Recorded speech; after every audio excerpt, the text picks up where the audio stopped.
Liar. Everywhere. On netrootsradio.com.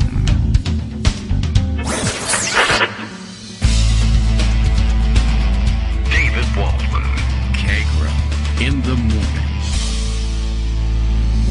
Now, here's David Waldman.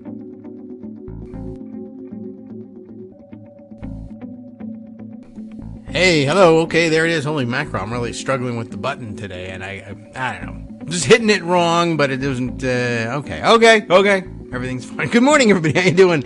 It is Thursday, November 9th, 2023, even if it's a little bit later in the first minute of the show than usual for me to come in. All right, I don't know. And I worry every time that happens because at one point, having a real struggle with the mute button turned out to be indicative of the imminent death of the microphone. So, how am I preparing for that?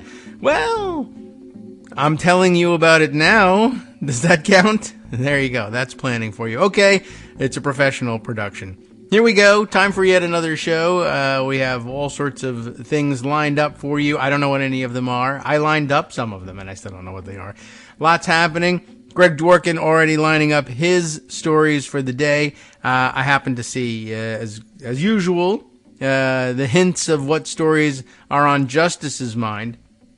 Like this one, which I guess I'll just throw out there. I don't know how in-depth we're going to get, but this is a surprise to me. I missed this one entirely, but apparently, well, you may remember that James Comer, at the head of the Government Oversight Committee over in the House, the crazy House, as we say, who's been investigating Joe Biden for being Joe Biden and other things like that, had latched on recently to the fact, and I guess since our intro music is over, we can say the very fact, and use the dramatic music.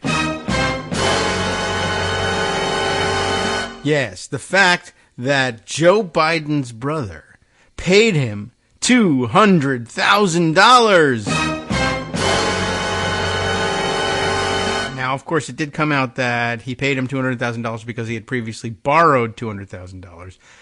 But, of course, that is a huge crime because Joe Biden, right? I mean, isn't that really what it is at bottom? And it has to be. It has to be what is the problem with that one because, as it turns out, the Daily Beast found out they couldn't pick another number. James Comer's brother also paid James Comer $200,000.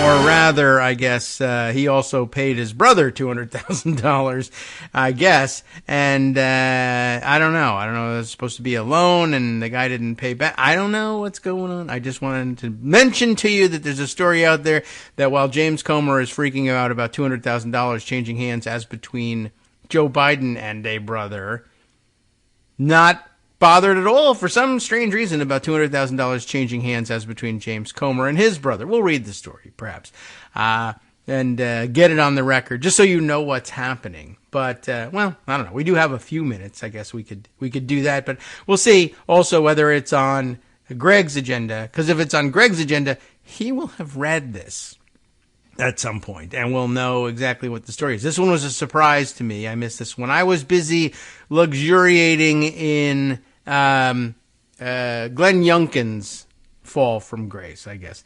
And that's on his agenda, too, so we'll definitely get to that. And then, well, you know, keeping up to date on what's happening elsewhere in the courtrooms for TFG, out and about in the rest of the world for TFG, but as between Israel and everybody else in the world as well. So, plenty happening. Ivanka was on the stand yesterday, and I didn't really see too much about that. I understand that she was, well, look, the most competent, perhaps, of the Trump family to take the stand, but still not doing them any favors. And I guess, like the others, not really entirely clear on how easy it would be for the rest of the world to view what they viewed as no big deal as an actual problem and maybe even some criminal activity, even though this is a civil trial. So, we'll round all of that up. And the rest of the press, too. Lots of other outlets waking up to the reality that well, not the entirety of the reality, I would say, but the reality that Trump and his team are planning what is essentially a fascist dictatorship takeover of the United States government. And I say this advisedly. Should they win re-election, let's say, in 2024? But I also caution everybody that the entire thrust of the program is laws and the regular rules don't really matter if we get in. And so I just wanted to caution people that I guess if you're willing to throw all the rules and all the laws and all the caution to the wind, and we've just been through something like, say, January 6th, there is this much possibility, and you have to be open to it, that it doesn't actually matter what the outcome of the 2024 election is in Trump's mind in terms of his justification for implementing his agenda. Like the idea that he lost the election and can't now implement his agenda won't occur to him. I didn't lose. They cheated. They rigged it. I need to implement my agenda, not only because it's my agenda, but because it's the only agenda capable of fixing this constant rigging which keeps denying me election 3 times out of 4 that I've run, or whatever the hell we're up to now. 2 out of the 3 times. And maybe the 3rd time, too, if you look at it just right. So, yeah, we may be, I don't know. That's the only comfort we can cling to is to say, well, there's an election, a year and an election in between that possible apocalyptic future and now. But I'm just telling you, for your own comfort, there might not be an election in between it. I mean, they'll hold one.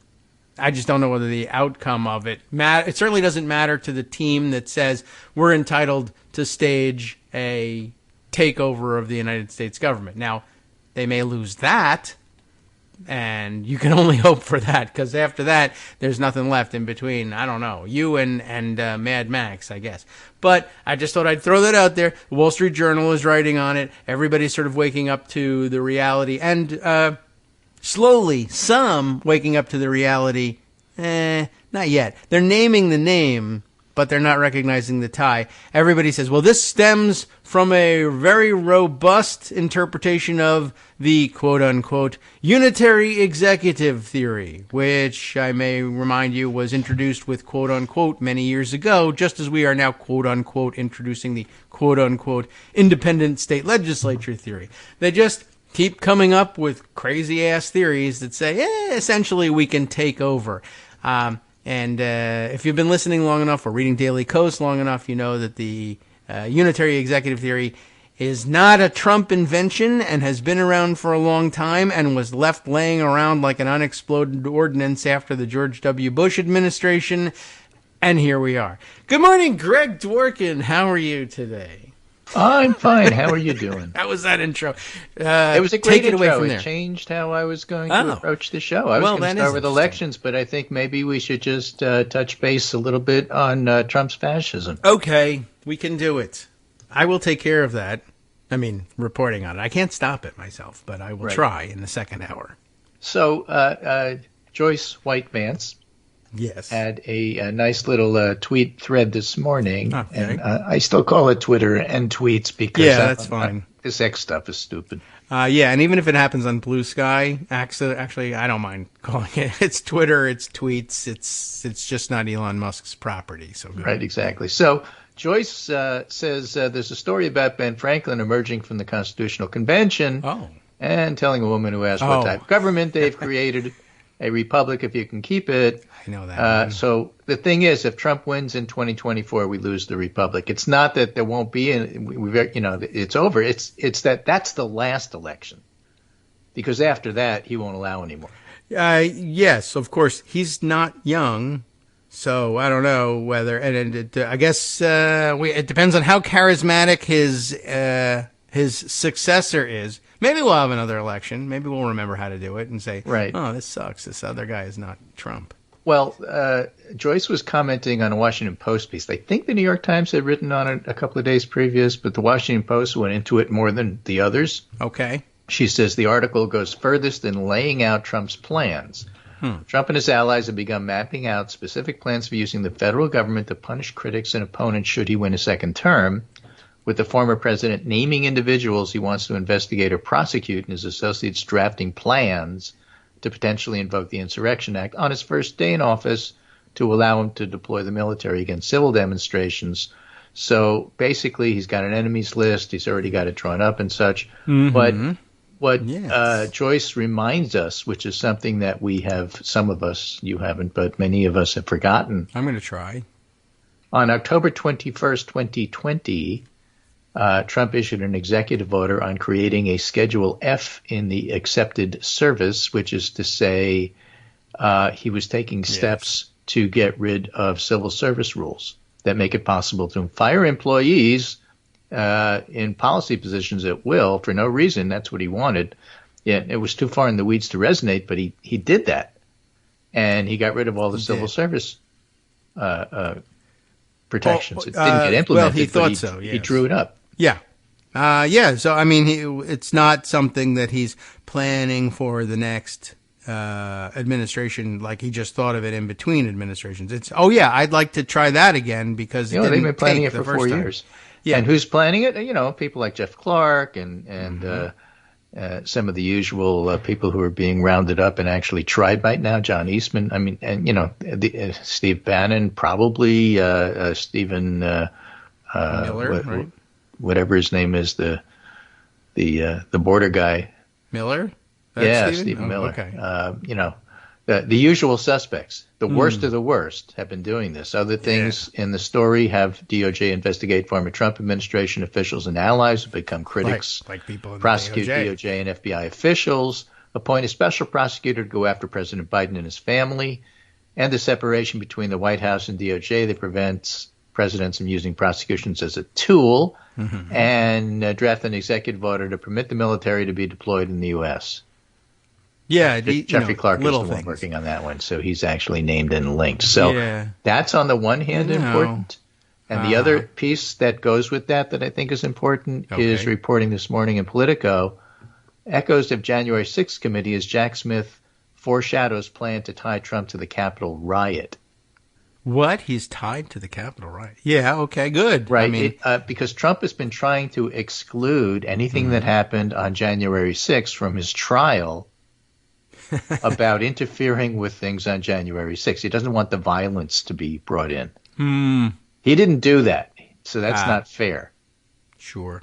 And Special Counsel Jack Smith says actually, with a K, Trump's role in the riot is the heart of the case.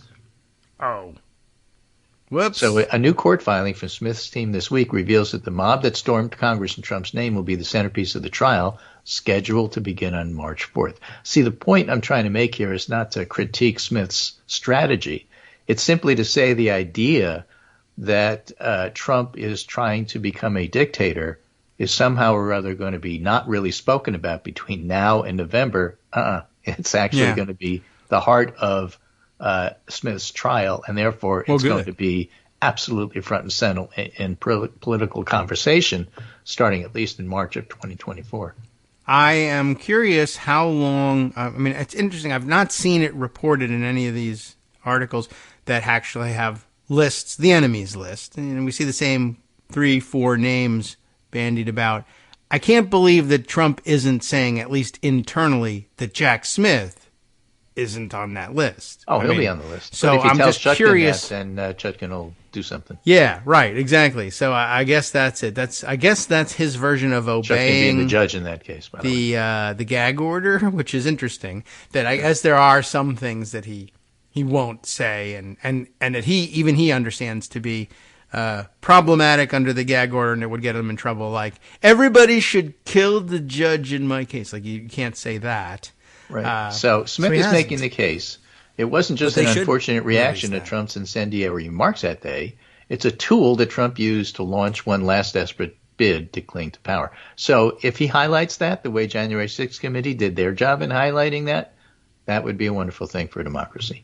Yes. No guarantees, but it would be a wonderful thing for democracy. It would be. And I think it would be good for reporters should start pressing Trump about that and ask him, by the way, you can saw start your now. enemies You don't have to wait list. till March. But yeah, even specifics. Oh, I saw the story about Jack Smith. What do you think about that? Yeah, or I saw your For prosecution the camera, list. please, could you tell Judge Judkin what you think of Jack Smith, please? Please do that. And as you've now targeted Bill Barr and Ty Cobb, actually, also, and others, is Jack Smith on your list? Yeah, or are you and going to what leave him alone? about Babe Ruth and Tris Speaker? Right. Let's they get also them all on there. Okay. I can't believe he's going after Who are Ty they? Cobb. They're We couldn't prosecutors stand that the work son for of a Jack bitch when Smith. he's Do you know alive. them? What? They're prosecutors that work for Jack Smith. Yes, right, there are. And let's get their names and attack them immediately. Yeah. You have a list of his prosecutors. Yes, we I do, have sir. here. It's Al Kaline, Carl Yastrzemski. It's all here. Oh, well, they all had to do something after their careers, even if they're dead. That sounds like the Baseball Hall of Fame. No, sir. Why don't you ask Ty Cobb, your lawyer, about that? What a mustache on that guy. All right, I knew he was destined for trouble.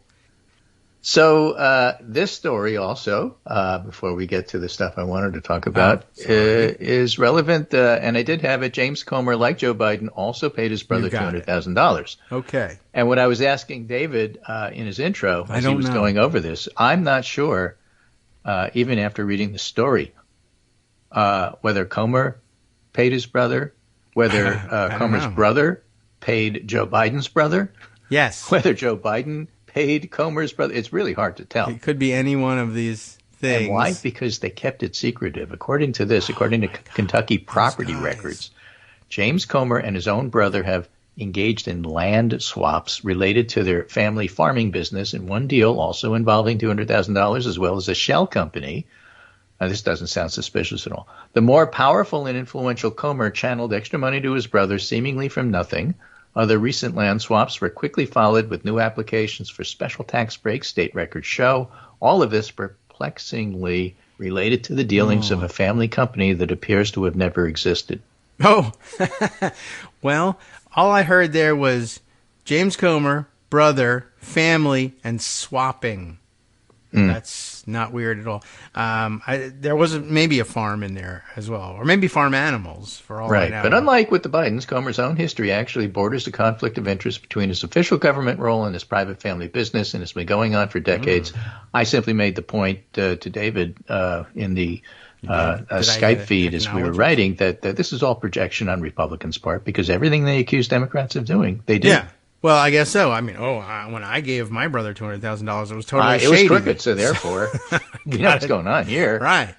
Well, you never want to find out that the company, yada, yada, blah, blah, blah, never existed. That's no good. And anytime, are there good shell companies? I don't know. I don't think so. I think you're in trouble if you're... Well, Shell, the oil company. Well, they're terrible, but... I know, but they're a real company. Yeah, that's true. They're you can't real. Argue they don't exist. Bad. They're a fraudulent company. That's they're true. A bad company. Capital they're S Shell company is real. Lowercase s Shell company is not. Got it. Okay. Well, I'd be curious to read through this. But it's not a top story, but it's interesting for sure and touches on it. It helps color all the rest of the stories. You're all doing it, and you should stop. And I guess that's why you think everybody else is too. Fish don't understand that they live in water, and Republicans don't understand that they're wallowing in corruption, I guess. I want to talk about elections a little bit, but let's start with this Michigan stuff just because I got to get it off my chest here. All right. What? The AP is reporting an effort to remove Michigan GOP chair, and it's building momentum as infighting and debt plague the party. That's Kristina Karamo. We've talked about that off and on. It seems to be coming to a head. It would be too bad if they remove her, because it's fine with me if their party is completely dysfunctional, and I think it's more likely to be dysfunctional with her in charge than not. So I hope she stays, but that's why. Okay, I have a full Rosalind McGregor report on that. Excellent. Well, the other side of the coin is that that's the same state and the same state GOP that Peter Meyer belongs to. Okay. Peter Meyer. Yeah, what is he doing now? Well, he's running for Senate. Oh. And the thing is, this is a guy talking about insurrection and, Trump's plans. Yeah. He voted to impeach Trump. Right. But he's committed to voting for whoever the Republican nominee is, including if it's Trump, he has no problem voting for him. Yeah, he's in a bit of I read that tight and said, spot. What? I mean, I can't. Yeah, you can't. I can't do that. I just can't wrap my head around. How do you even explain that? Oh, I mean, other than being a spineless opportunist. Other than that, how do you explain that? All it is like, I guess you're caught between a rock and a hard place, right? You're here trying to run for Senate. And don't run. Yeah. Well, yeah. That's not. You know what? That wasn't a very hard place, was it? No, it's an easy play. I still have this rock, sir. You can't and win. You better go because I just removed the hard place on the other side. You stay here, you're going to get hit with a rock. I have an idea.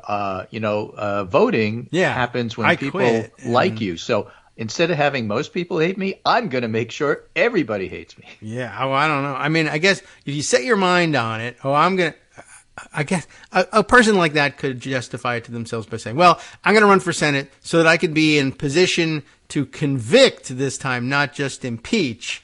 But in order to get there, I need to go there as a Republican. In order to get there as a Republican, I need to get along with the state party, which is corrupt, and also the guy I want to impeach and remove later because he's going to be the nominee. So, yeah.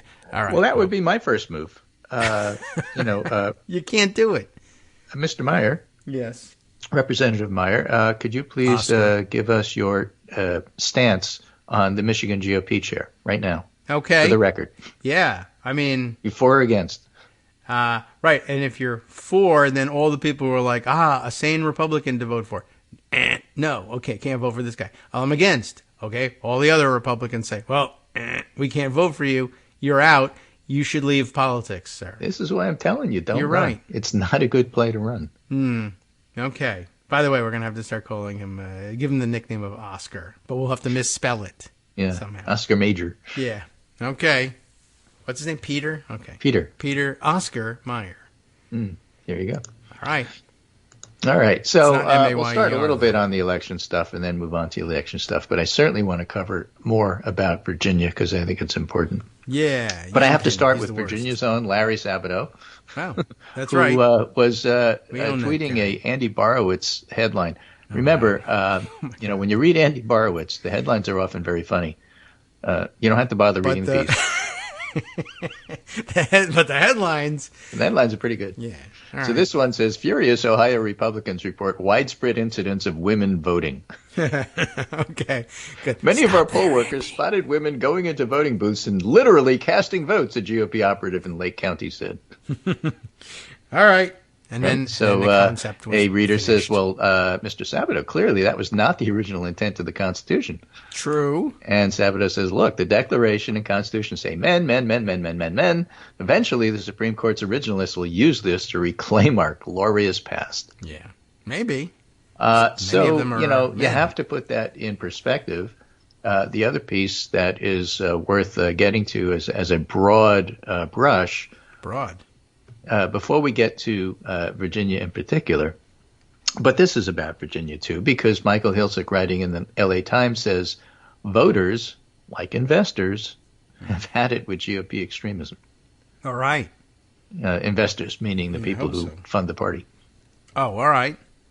Political observers searching for clues as to how Tuesday's state and local elections would turn out could have found them in another category of voting, shareholder votes on corporate culture issues.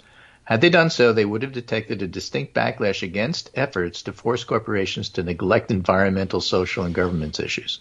Think of it as a strong anti-woke movement among a class somewhat more conservative in social and fiscal matters than the average American. That movement was validated across the board in Tuesday's votes in states as politically diverse as Ohio, Kentucky, Iowa, and Virginia. In those states, the Republican Party's culture war was repudiated. Yes. Voters in Virginia, an increasingly blue state. Remember, Virginia is not a blue state. It's a purplish state that leans blue. Yeah, and only recently at that. We still have I'm old enough to remember George Allen. Yes, right.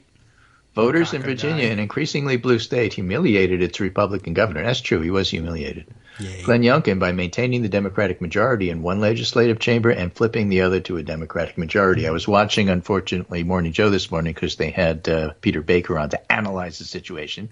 Mm-hmm. And so if you want to know what Republicans think, ask Peter Baker. And he said, I crunched the numbers, and it was a whole lot closer than people thought. If you just switch 600 votes in this one district and 1,900 in the Senate, and then all of a sudden it would be a completely different story. Yeah, but those weren't the actual vote counts. I think more to the point, he's missing something really important, and a lot of people are. And you can help enlighten us with this, since you know Virginia.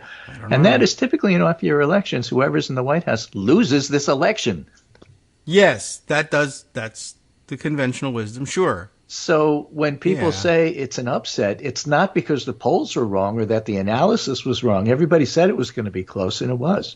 Yeah. What's the big upset is that Democrats were competitive at all. They shouldn't have been. Yeah. It's not typically what happens in Virginia. That's how Youngkin got elected in the first place. Although, like if it happens, does it happen on the state level? Does the in a midterm election with a Republican governor in office, does he tend to lose whoever the legislature? The president's party is, Virginia usually goes the other way. They have a history of doing that. Okay.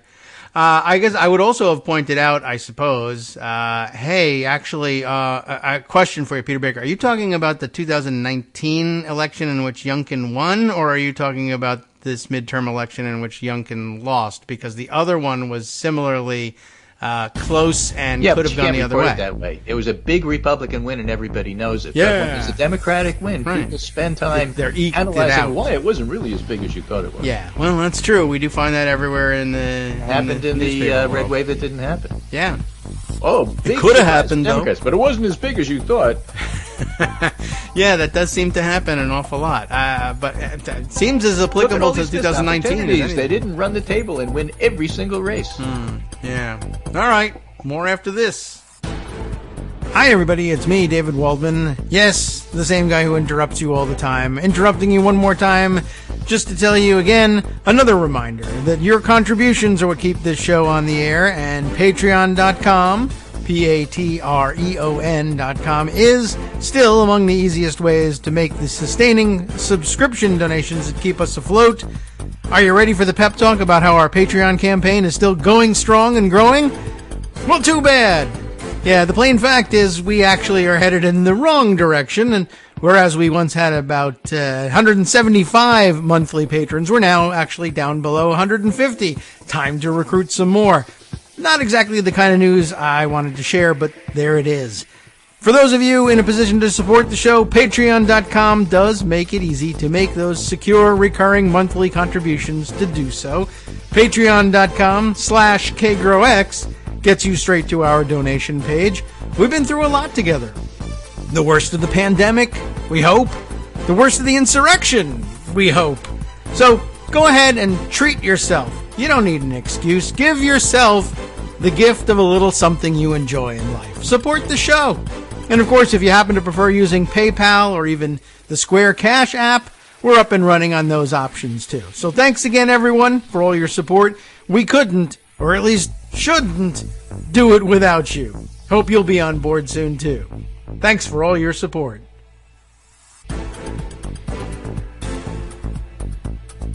All right, welcome back now to the official part of the Kagro in the Morning Show here on Netroots Radio. We just had a whole 2-minute show in between, but I was just grooving on the music. You'll all get to the benefit of it. Maybe if we can remember what it was, we'll tell you. Well, we're talking about Glenn Youngkin and some of his bad decisions. Yeah, the first one. For example, the first one was, to try to push governor. This idea that he's a moderate when in fact he's really a MAGA person. How do we know this? Look what he's doing on abortion. And the funny thing is that if Youngkin had not injected himself with incredibly in your face about pushing for this 15-week abortion ban, which he's upset that you call it a ban. Right. Calculating, as the LA Times says, that it would appear to be a moderate compromise on women's reproductive health rights, and voters didn't buy it. No, it's weird. They didn't buy it. They rejected it. And arguably, had Youngkin simply not done that and not tried to push this 15-week thing, then the Republicans would have kept the House of Delegates. Oh, by the way, as a sidebar, I really feel like I should mention another thing about Virginia history. Oh. Not a history of rebellion, is it? Well, the House of Delegates, I think, is the first democratically elected legislative body in America, dating back to 1619. With a name change, I guess, yeah. And that was also the year the first enslaved black people arrived in Virginia. Weird coincidence. Interesting coincidence because Delegate Don Scott is almost certainly going to be the first African-American Speaker of the House of Delegates in Virginia history. Oh. That's why I think it's relevant. Okay. Yeah. Well, I didn't want to forget the importance of that. Just like Gabe Amon being the first black person to represent Rhode Island. Oh, yes. Okay. I mean, yeah. I mean, it was a good election all around on Tuesday. You can find all these little nuggets. I got another one about Iowa school boards and Moms for Liberty coming up too.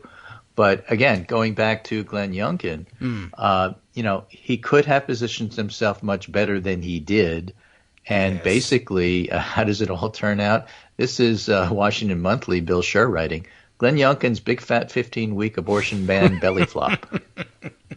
The aw shucks Republican made reproductive rights the issue in Virginia state house elections and got clobbered, proving his 15-week ban isn't a place we can come together.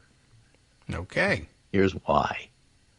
Because it sucks. In the 2022 midterm elections, reproductive rights helped Democrats win in 4 hotly contested U.S. Senate races, Arizona, Georgia, Nevada, and Pennsylvania, 4 other gubernatorial races, Arizona, Kansas, Oregon, Wisconsin, plus anti-abortion forces have consistently lost ballot initiatives in states ranging from Vermont to Kansas and Montana. This week, voters in another red state, Ohio, enshrined abortion rights in their state constitution. Yes. And overrode a 6-week ban passed by the Republican state legislator who say they're not done with this yet. This is a state Donald Trump twice won by 8 points, and Youngkin believed, because you can't run for office in an executive position without having an incredible ego, Youngkin believed he could beat the odds and thread the needle. Yeah. He believed in poll data showing a ban on abortion after 15 weeks of pregnancy had majority support. He believed in focus groups conducted by his political team, which suggested women with complicated and nuanced views would embrace a 15-week ban. He believed in the party's political consultants who eschewed the word ban in favor of limit. He believed he could sell a 15-week ban as the common sense position and caricature the Democratic position as extreme. He believed just because the majority of abortions take place before 15 weeks, that women wouldn't see this as a limit or a threat to the reproductive freedoms. He believed in the $18 million he raised for his Spirited Virginia super PAC, much of it from a handful of right-wing billionaires, some of which paid for ads accusing Democrats of lying about the Republican position on abortion. And he believed in the power of the fleece. Yeah. The sunny suburban dad persona he deploys to mask his social conservatism and soothe moderate voters, and made himself the face of the election. Yes. And it was a total flop. Yeah. Why? First, the crux of the Youngkin position's a lie. Right? Yes. Why 15 weeks? Because after that they feel pain. Well, they don't. Yeah. Okay. So no science or anything there. Second, everybody knows the Republican Party is full of politicians and activists who do not want to stop at 15 weeks, as evidenced by the explosion of more severe bans in the most conservative states following the end of Roe. Yes. I mean, you don't have to argue that. It's a fact. Yeah, we all Ron DeSantis wants a 6-week ban. There are people around the country who want pretty severe bans. That's another discussion about Trump and how he positions himself, and an argument to be made. Notably, in April 2022, Ron DeSantis signed a 15-week ban, and then in April 2023 signed a 6-week ban. Folks, that's how it works. Yes. Thank you. That's a great point, right? And then everybody is like, well, you can't hear news from Florida here in Virginia, can you? We can. Oh. Third, Youngkin and his fellow Republicans didn't factor in poll data contradicting their preferred narrative. In Virginia, 49% of voters support the state's existing law of a ban at 26 weeks without exceptions, and another 23% want fewer restrictions, and only 24% want more restrictions. Now, offering a 15-week ban in a political vacuum can poll well in part because many people are ignorant about the exact progression of pregnancy. Yeah, ask a guy about pregnancy. They know all about it, every stage. Right. Even the vest isn't helping. Even people who have been pregnant. Case in point, earlier this year, a South Carolina Republican state legislator and 53-year-old mother of 3 flipped on a 6-week ban after coming to realize women really don't know in most cases they're even pregnant. Which is true. She didn't know that until at the critical moment. That's amazing. Fourth, even if Democrats wanted to extend abortion rights all the way up through and including birth, which they don't, they can't while Youngkin's governor because he would never sign such a measure. So voting Republican for candidates for the General Assembly would have created a trifecta. That's the House in Virginia. Would have created a trifecta allowing Republicans to run wild. Voting Democratic checks Youngkin, maintains a 26-week ban status, and contrary to Republican demagoguery, Roe had permitted significant restrictions in the second and third trimesters. Okay. Youngkin had, in other words, Roe is a compromise position. Yes. And when you claim you're going to compromise more strictly than Roe, you're lying. You are banning. You are restricting. You're taking away people's rights. Yeah. You're not being the reasonable compromiser. Any more than, okay, we already have a 15-week ban. I suggest 13. Yeah. That's a reasonable compromise between the 6 and the 15. I'm even leaning more toward the 15. That's not how it works. Right. One, there should be some science involved somewhere along the line. And then 2, everybody's like, I'm good with the 26. Why don't we just leave it there? Right. And then finally, if we don't? Youngkin had no obligation whatsoever to make the very difficult topic of abortion the primary issue of the state legislative election. He could have stayed in the background and allowed Republican candidates to focus on bread and butter matters. He chose to make this race about abortion. Yes. And Democrats, meanwhile, managed to skewer Republicans on abortion without ignoring kitchen table concerns. One of our favorite people, Virginia delegate Danica Roem, who happens to be transgender, won a state Senate seat on the slogan, fixing roads, feeding kids. Roads are her thing. That's how she gets to where she gets to. Well, that's how we all get there. Yeah, but she's saying, it's my issue. I'm the one that's going to say, you guys can do this stupid nationalized policy. I'm telling you, traffic sucks where I live. That's how she won. Yeah, and it makes sense. And I'm not even Virginia, and I know that. Right. Well, people, inherently understood. This whole thing about having state government and electing a person from around here to deal with the state government. Now, this isn't national, right? Yeah. So why do they all run as if they're running for national office? Because they all want to run for national office. Well, See Glenn Youngkin. Whereas, somebody else, she may want to run for national office, I don't know, but she says, if it works that way, it's going to be because people around here thought I did a great job around here. Right. Another Youngkin whiff was using a November 3rd appearance on Fox News to complain about Loudoun County's school bathroom policies. It's 2 years after. The guy is still dining out on this one fluke story. Right. But the risk of being a nationally ambitious politician, especially a nationally ambitious Virginia governor saddled with the nation's only single-term limit, made Youngkin a little too eager to prove his political skills. Yes, that's a problem, really. So what Youngkin did prove is that in post-Roe America, Republicans don't win when abortion is the issue, even if you wear fleece. All right. Yeah. So I thought those were some pretty important lessons. Yes, pretty good. Republicans are extremists, but look what happened in Virginia, and then turn to another column. I don't have it in front of me, but J.V. Last was making the argument on the Bulwark that the only person in the Republican Party who can thread the needle on abortion is Donald Trump, because on the one hand, he's so vague you never know what he's saying, and on the other hand, his base won't desert him, so he can say things like, well, I'll just make a deal on it, and that'll be good enough. I would argue that's just not true. Possible. I understand why he's making that argument, but I just don't think it's true. Oh, and the reason it's true is twofold. First of all, I sent you, we talked about it on the show yesterday, but I actually sent you the video of Trump saying, yes, I did. I got rid of Roe v. Wade. Yeah. I did something that nobody thought was possible. I got rid of Roe v. Wade. He said that at a town hall. Yeah. And it turns out that that's going to be the basis of 1,000 ads against him. It should be. That's number one. Yeah. And number two, the whole Virginia experience shows that when you tell voters in 2023 and 2024, by the way, and 25, that you're being moderate on abortion as a Republican, Give me the benefit of the doubt when I tell you I'll simply make a deal on it. Voters are not giving Republicans the benefit of the doubt on abortion. It's just not happening. Yeah. It's very difficult for voters to imagine Republicans, standing on, if they had principle, I'm different on abortion, standing alone in the face of the rest of their caucus voting for a ban, because this is why I'm saying that looking at Peter Meyer's run in Michigan is so instructive. Yes, I trust the Republicans will stand up and do the right thing once they look at Peter Meyer. I guess so. And that's about as typical a Republican as you get. And something else that we already talked about, and look at Ron DeSantis. Wow. First he did 15, then he did 6. No voter is going to take Republicans at their word when they say, well, I'm going to stop here and go no further. That ain't happening. Nobody believes it. If you don't know Peter Meyer, right, you could look at Ron DeSantis. If for some reason you think Ron DeSantis is either weird and not a good example, look at Susan Collins. I'm absolutely very concerned about this. I absolutely want to protect the right to, but at every turn. That's why I believe Brett Kavanaugh will do the right thing. Yeah, right. There you go. I'm very deeply concerned with all the mistakes that I've made. And I'm troubled by what happened afterwards. Yeah, right.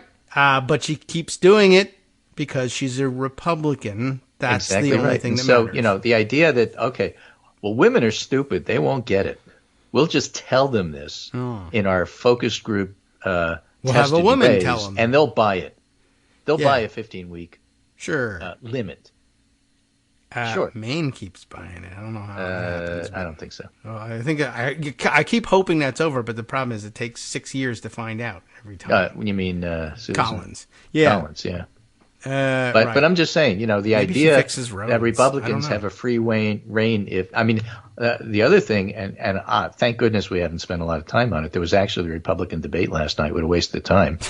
But yes, it took us 43 minutes. They have no idea what to do on abortion. And the reason JV Last was commenting on it at all is he said, well, the winner of the debate was Trump, of course, because he's always the winner of the debate because they're all losers. But what it did show is probably he's the only one who could sort of navigate this abortion thing. He can't.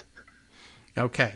When you first said it, I kind of was like nodding along with, he can. But I realized he can thread the needle. It's just not the right needle. It's a dumb needle that doesn't do anything. Right. The needle is my base will accept it. If I say I'm pro-abortion and then says, I mean anti-abortion, or maybe a little even pro, obviously, when you think about it, 2 weeks, it won't make any sense, but they'll say, yeah, that needle can be threaded over and over again. Absolutely. It's only 35% of a needle, though. Yeah, it's 35%, and it's never enough. And even his own voters, I'm not sure. Who was it? Sean Trendy made a very interesting point on Twitter in a conversation we were having. He's very trendy, yes. That he said, look, the biggest, largest, most important constituency in the Republican Party today are white evangelicals. Yeah. Yes. Well, that's where this abortion thing comes in. That's what they're here for. Let's posit, let's suppose for a moment. 100%. You want to go against their views on abortion and risk losing their votes. Who could you possibly replace them with? From the point of view of a Republican, he was trying to make the case, what choice do they really have? Orange evangelicals. Well, my answer, of course, is, look, I'm fine if they abandon white evangelicals and lose. Yeah, that would be okay. That's my advice to them, in fact. Same with Peter Meyer. Don't run. Yeah. But you could always find a consultant who you could pay who will tell you, no, you're wonderful, you really should run, and I'll figure out how you can win. But you can't. I guess, though, white evangelicals have been around and influential in Republican politics now for long enough that, well, one, people could forget, or two, generations actually have grown up without realizing it, that white evangelicals used to be, I guess, sort of apolitical. They stayed out of politics. They voted, kind of, sort of, but they were drawn out and into Republican, and Republican only, Republican politics within our lifetime. And the only reason that they're here is abortion. Someone told them there's a political party that's on your side on this abortion thing. They were going to just suffer in silence and stand around with signs for the rest of their lives. And someone told them, you can implement this as policy through the vehicle of the Republican Party. And they said, okay, we'll do politics. And then that's been the story since then. I guess if you then say that thing that we asked you about getting into politics for is a no-go, what will happen?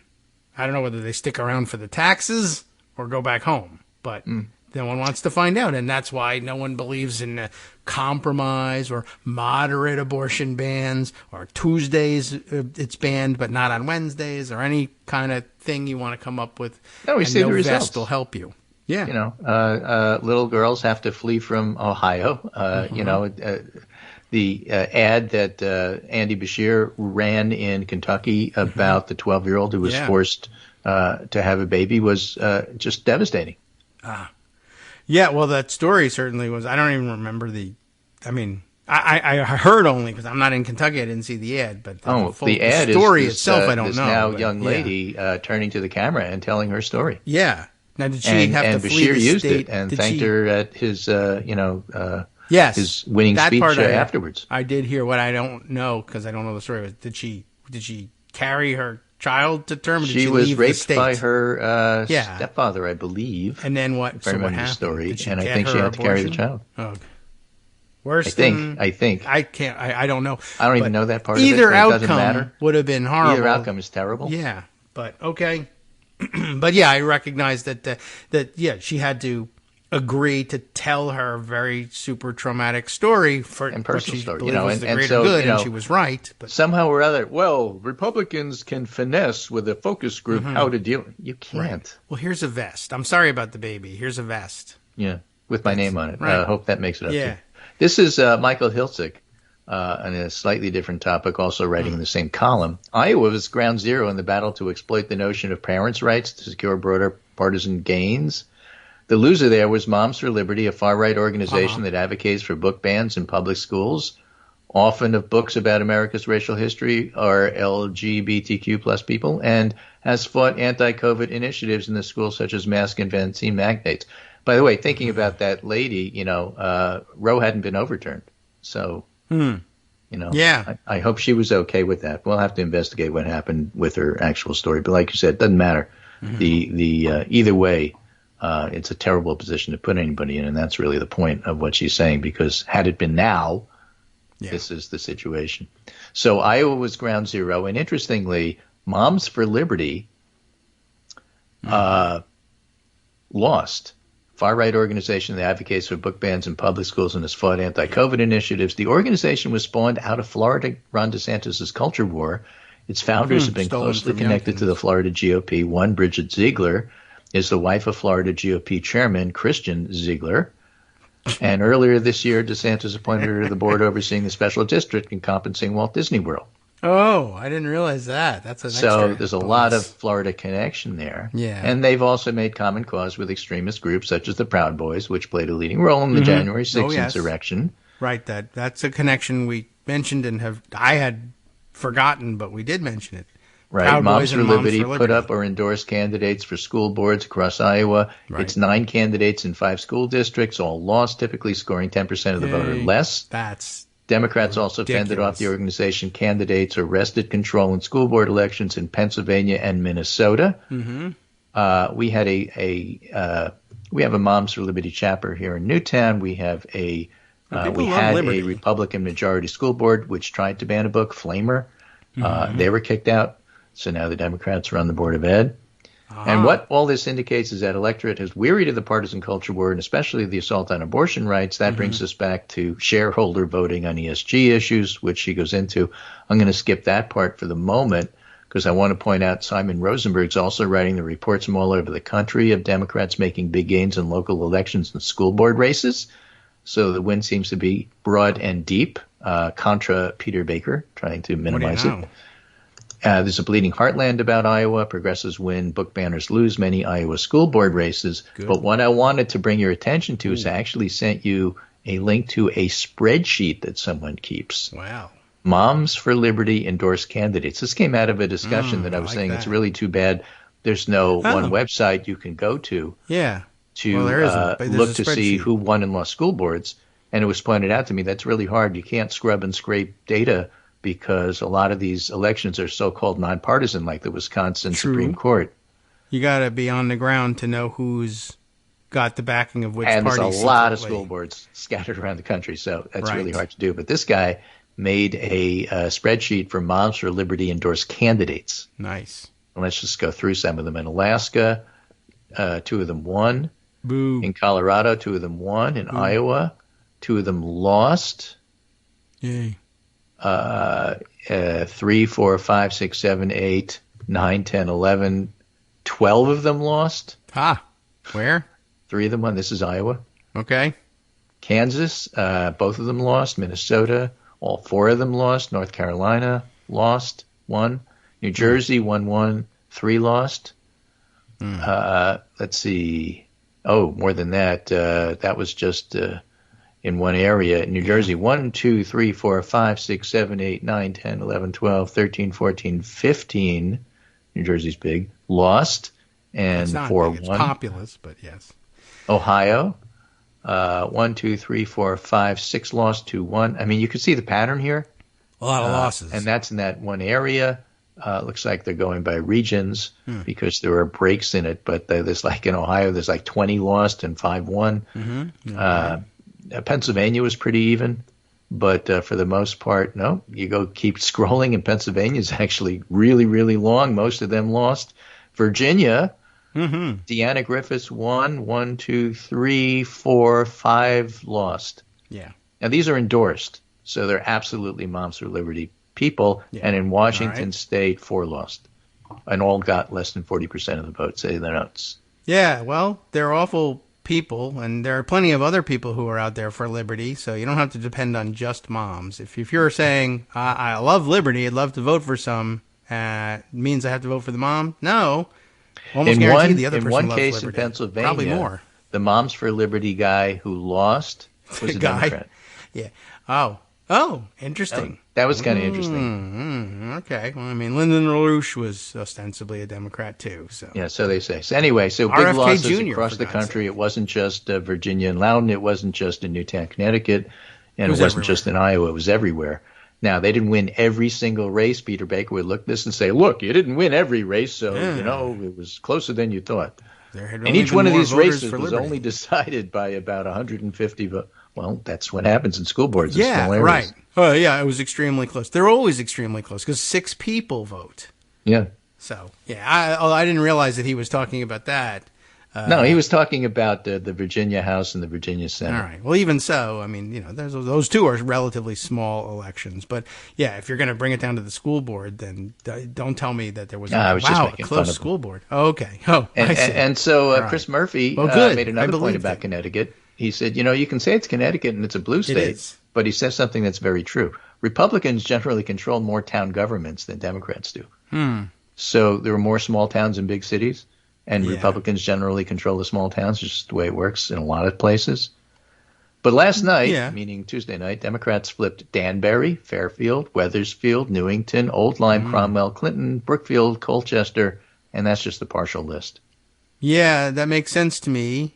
Both that there would be more Republican local control, because usually you're contesting those elections and say, look, this is a local guy. He's a local respectable businessman, whatever. And that's usually what it is. He's a local respectable business person who understands finance. Right. And the main job of any small town is to deal with the schools and how much they cost. Right. So you want somebody in there who knows the numbers and won't get snowed and will only pay for what you need. Yeah, right. Like Liberty Mutual. Liberty Bibberty. Send me a check. Right. And that's how it gets tolerated. And then I don't know whether they change in some cases, I guess people get caught up in the national Republican fervor, and others, a different Republican comes along. But you've trusted Republicans for years to balance the books in this town. And that's what I'm going to be about. Wink, wink. And then they start trying to ban books, and you have to throw them out of office. And, worse for Republicans, better for us, is that then later brand new Republicans who really may even just be running to be fiscally responsible or whatever it is that they say, which is, okay, they're usually a little overzealous on these things, but you say, they've done an okay job, or that guy's father did an okay job as alderman for years or whatever. And then people go to the polls with the abortion issue in hand and say, you know what, the problem with these Republicans is they form a network and they make all this other garbage possible, including the abortion thing. I know this person just wants to balance the books, but look, we have Democratic accountants. Enough with this. You can't trust Republicans at any level. That's like saying only anywhere. Republicans can be Secretary of Defense. Yeah. And we'll just replace these people and I don't want anybody getting any ideas about running for higher office and then feeling like they have to adopt the Republican Party line on abortion, even though they're only moving from comptroller to alderman. But they'll do that. So Chris Murphy adds, also, I forgot Cheshire, Stafford, Colebrook, East Lyme, and Ashford. The list is growing. That's almost 10% of all towns in the state flipped, which is a pretty good night. Yeah. And good news that the voters are waking up to. Look, don't foster Republican hope for any reason, anywhere, for any purpose in any office. Just start off with Democrats and then build your farm team. Maybe they'll be good at it and start running for state representatives. There's no reason you have to make Republicans do this work. Now, for something completely different, I told you the Leroy Jenkins story. Sure. Remember Leroy Jenkins, the guy in the video game group who just completely ignored the planning and ran in and just disrupted everything and got everybody killed in their video game? Yes. Leroy Josh Putnam, political scientist, was looking at the debate and said Republican candidates got to the end of another level of the game in multiplayer mode, and instead of fighting the boss, mostly fought each other. Probably not an effective strategy. But it is a strategy in the loosest, shortest term sense of the word. So that's how he was looking at it. And I said, Leroy Jenkins. That's Viiiveeeek Ramaswamy. Oh, that's what he was during the debate. Cool. He attacked I should have watched that. Nikki Haley's kids. And Haley turned to him and said, "You are scum." Oh. Well, I kind of wish I had seen that almost. But I guess I'll see it on YouTube. It was pitiful. He wanted his moment. He had his moment. People gave him his 15 minutes of fame. He's trying to reproduce it. He's trying to be the story. And everybody's looking at him and said, "Kid, you don't belong on this stage." Every single one of the other ones said, you don't belong. Wow. I had no idea, but I didn't want any idea. But now that one sounds interesting. You're scum. That was it. I say you're Leroy Jenkins. Yeah. Either that or I'm going to start playing video games and saying, Viiiveeeek Ramaswamy. Exactly. Running in. Okay. It may work. I can memeify that. All right. Great. Thanks, Greg. Oh, it's Thursday. We'll see you again on Monday. I'm sure the world will be pretty stable between now and then. No? We'll compromise. I'll see you Saturday. All right, welcome back now to the Kagro in the Morning Show here on Netroots Radio. Okay, plenty to round up here, still more to do. Got to turn back and take a look at some of the... I kind of want to figure out what the hell happened with Comer, but I guess I can just point you to the story. I mean, I feel like we're obligated to straighten that story out, but I think it's minutes that we really could and should be using on some other things. So I'll just hand you the story, and I guess maybe Justice may straighten the story out for us too, because it was his suggestion.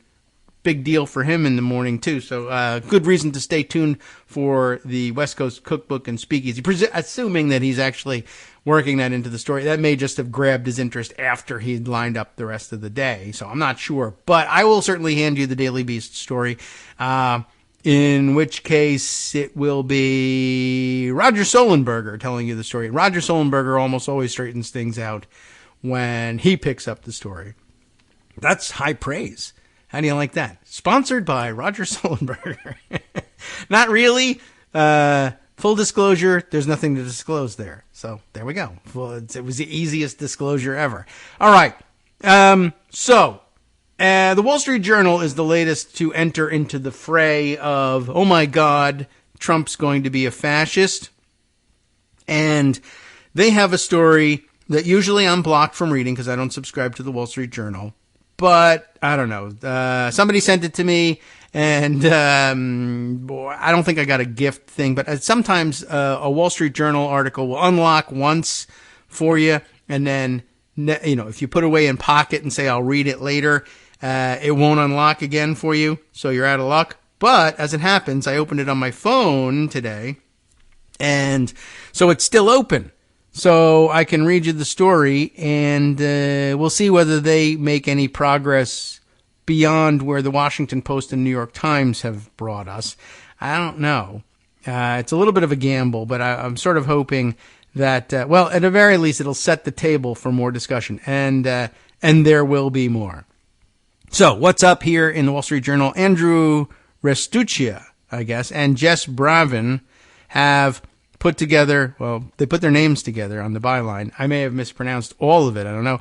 But why Trump's drastic plan to slash the government could succeed.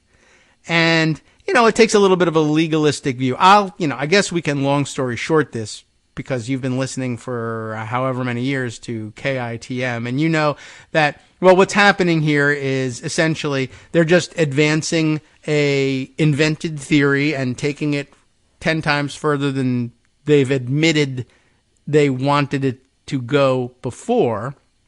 But it's the natural conclusion of all of this stuff. And once again, we've all been living our entire lives pre-wrong about the extent of executive power, and they're going to show you that we've been wrong by claiming that we've been wrong and then finding judges who will say, I don't even understand what you said, but I guess it's okay with me. And then boom, now you have lived your entire life in darkness. You thought there were limits to executive power, and there weren't. Or maybe you thought there were only limits on democratic executive power, in which case maybe you actually are right.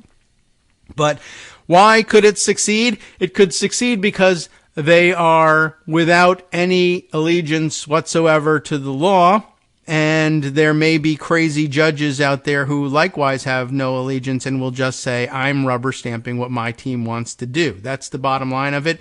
But here's the legalistic cloaking for it in the Wall Street Journal. For decades, conservatives have tried and largely failed because, in the common understanding, they were wrong about this, but, an our higher understanding, motivated by Republican thinking, of course. The truth is, we were wrong the whole time. And every time they failed up until now, it was because pre-wrong Democratic liberal judges thought that the things that they had been taught in law school were correct, but they really weren't. Right?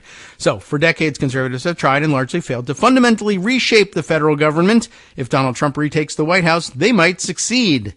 In campaign speeches and statements, the former president has promised to eliminate the independence of key federal agencies, all a matter of legal precedent and long-standing binding legal opinion, to deny citizenship to tens of thousands of people born in the U.S., and wrest control of some authority over spending from Congress, even though we've been through that as well. And Nixon pretty much settled all of those things. The Supreme Court saying, no, this all is the purview of Congress, not the executive, and almost everything you try to give yourself some executive power over spending will fail.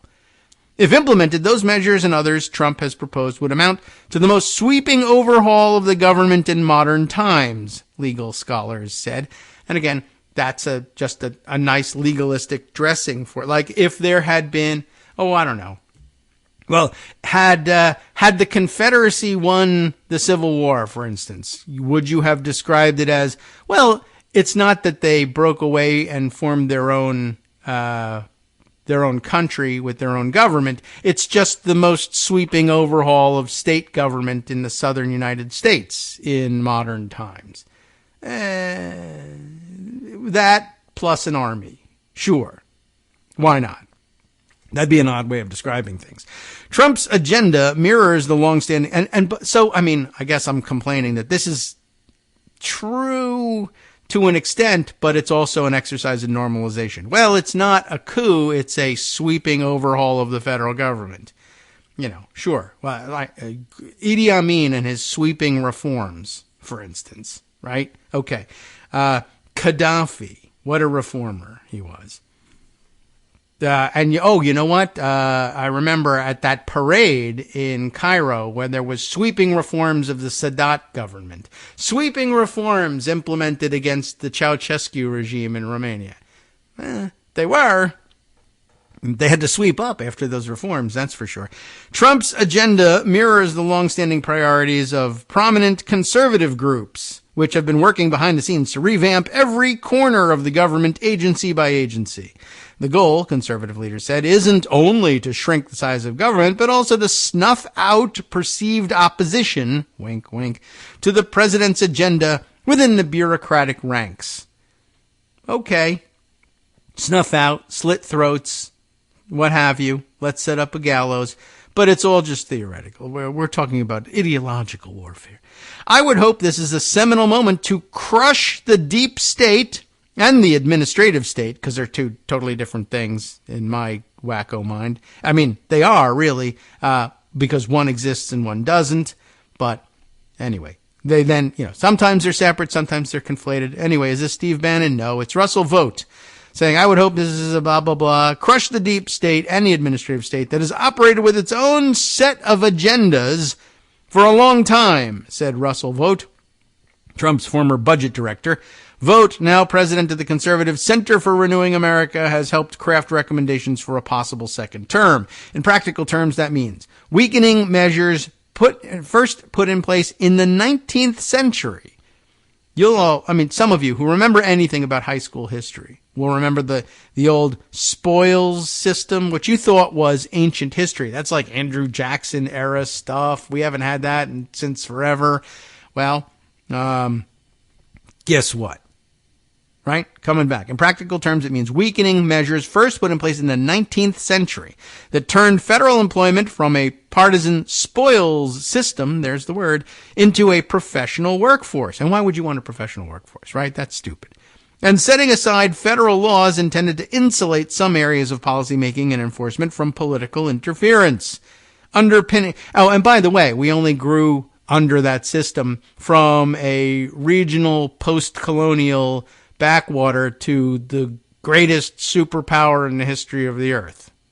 That I love saying that about myself. Canadians, you agree, don't you?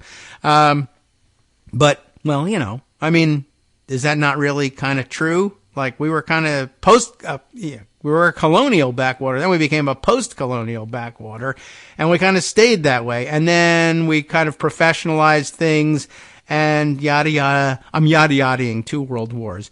And here we are today. You know what we should do?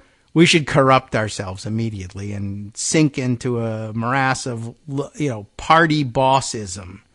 Sure, because that's great for the economy. Everyone loves that. Underpinning this effort is what is called the unitary executive principle. That's not even enclosed in quotes anymore, but it's funny the way that comes across as like, guess what we discovered in 2023? They have this thing called the unitary executive principle. We have a history with that, actually. And, like I said, it was lying around as unexploded ordnance after the George W. Bush administration, despite certain radio hosts known to me who spoke directly to the successor in the White House of that regime and said, this is actually a huge problem and you need to root it out and separate it from the range of legal approaches to governance that are acceptable under the Constitution. But, we had other things to do, and it's good news that we didn't because we got health care, like I said, and that's a big deal, too. By the way, it was very clear that they spelled out at the time, look, we have a American historic opportunity here to implement some kind of healthcare scheme. I say American opportunity and not world historic because the rest of the world already had this. But anyway, we were trying to catch up on that, and we made some strides, and they've been very good ones. But it was very clear that it was, look, what hangs in the balance is our opportunity to do this healthcare thing, and that's a BFD, as some other guy who later became president but knows nothing about how to run did comment along the way. Okay, so where were we? The unitary executive principle. You should do something about that. but maybe not, because if you don't, then it'll be laying around for the next lunatic to pick up. And if the next lunatic is a little more lunatic-y than the last one, well, then you got problems. And by the way, it's only because Trump has been so extremely obvious in his incompetence that anybody has forgotten that George W. Bush had previously been widely considered a serious contender for worst president in American history. Anyway, so underpinning the effort is what is called the unitary executive principle, which draws from a constitutional clause that vests the executive power in the president. Conservative leaders argue that this clause gives the president virtually unchecked authority over the executive branch. Now, everyone else learned, of course, in high school history or even middle school civics that when we say it's unchecked authority, you might say checked. Check. How does that? It rings a bell. I feel as though this approach is not balanced and it's missing something here. But the checks thing rings a bell. Checks and balances, yes. Spoils system, defeated by a sort of a checks and balances type approach. Oh, yeah. Now that all fits together. Right. Well, we want to undo 150 years of that. Trump could make progress on some of his proposals, thanks in large part to the Supreme Court, whose conservative majority the former president helped entrench. Conservative justices have signaled support for the unitary executive principle and repeatedly espoused skepticism of federal agencies, signaling that they could have sympathy for Trump's contention that the federal bureaucracy must be reined in. P.S. Can I just take a pause for a second? Many of you will remember, as I said, the unitary executive theory, but do you remember, you probably are thinking, yeah, I remember it, but it feels like, is something different this time, or does it feel like there's a different context? How did this start, etc.? I mean, the unitary executive theory, I guess in name, hadn't been around for all that long. But certainly the question of, well, what's the extent of executive authority versus legislative or judicial authority, the different branches, that's been a question that's been around since the founding, intentionally. But don't you feel like there was some different context, or if you're wondering, well, how did they, sell this thing in the George W. Bush administration? This is sort of more mission creep, right? Like saying, well, I'm for 15-week ban. Okay, well, that's a reasonable compromise. Therefore, we'll accept it. Okay, well, a year later, I'm actually for a 6-week ban, right? Mission creep, so to speak, or just regular being a creep. That could be explaining what's going on. All right. Anyway, unitary executive theory was sold to us initially like, well, okay, I know it sounds weird that the president, he's commander-in-chief, and therefore that means commander-in-chief of everything. Don't you remember when George W. Bush tried to pull this at first? I'm the commander-in-chief, and so therefore it's okay. And some people, me, others, said, well, it says right here, commander-in-chief of the armed forces. I mean, you're just dropping the second half of the clause here. You're not commander-in-chief in everything, but also the armed forces. But that's the way he read it. Just as, I guess it's no coincidence that this was the crowd that popularized the idea that Attorney General Alberto Gonzales was a general. General Gonzales. Let me ask you a question. Now, that's not the way it works. And just like they dropped the well-regulated militia part from the Second Amendment, they dropped the rest of the clause from executive authority and commander-in-chief. I'm the commander-in-chief of everything. But why did he want to be the commander-in-chief of everything? They originally sold us, or at least in this modern context, sold us the unitary executive theory because it's the only thing standing between us and terrorism. I had to bring back the music. There would be another explanation, another reason to play that clip. Anyway, but that was it, right? We're having a war on terror, and the terrorists win unless I have the executive authority to get past stupid technicalities. I need to be able to spy on what, I don't know, let's say everybody in America is saying to everybody else in America and everywhere else. This is how this works. I need to be able to exercise a robust police authority over everybody in order to protect us and to help us, win the war on terror. All these pencil neck geeks that don't want me to spy on people without a warrant or steal over email headed overseas. It could be about terrorism. I need to be able to do that, right? That was where the unitary executive theory was first being exercised in a modern context, and everybody was afraid of terrorism, and they still are, and there's good reason to be afraid of terrorism. But interestingly, lots of people warned, there's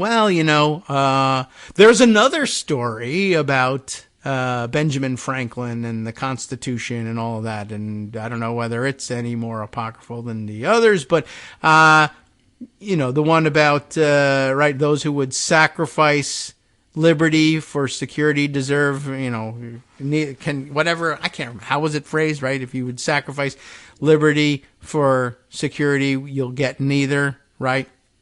Well, that was the counter to this. And of course, that pointing out that, the unitary executive theory is a little bit unbounded. Like, you say you want it for national security purposes to keep America safe from terrorism, but the problem is it's totally unbounded. And if you validate it, you can also use it for everything else. Even at the time, I remember blogging. I remember very clearly blogging about this. And of course, I also remember Glenn Greenwald blogging about this too. And now he's on the other side. So things happen along the way, but and I'm sure he thinks he's the one that's been consistent in all this, and I'm the one that flipped. But that's wrong, and I'm right. So here's the thing. They said it was going to be about security and fighting terrorism. But remember that it was also within the unitary executive power to declare certain people, anybody really. We had a very loose definition of who's a terrorist, who's an enemy combatant. Because, of course, we were fighting in Afghanistan for some reason. No one knows exactly what it was. But at any rate, we were there. And that enemy was so heinous that they didn't even wear uniforms. They weren't even neatly dressed. And as you know, we like our Nazis dapper, well dressed, right? And these guys were very schlumpy Nazis. They weren't really Nazis, but they were very schlumpy nonetheless.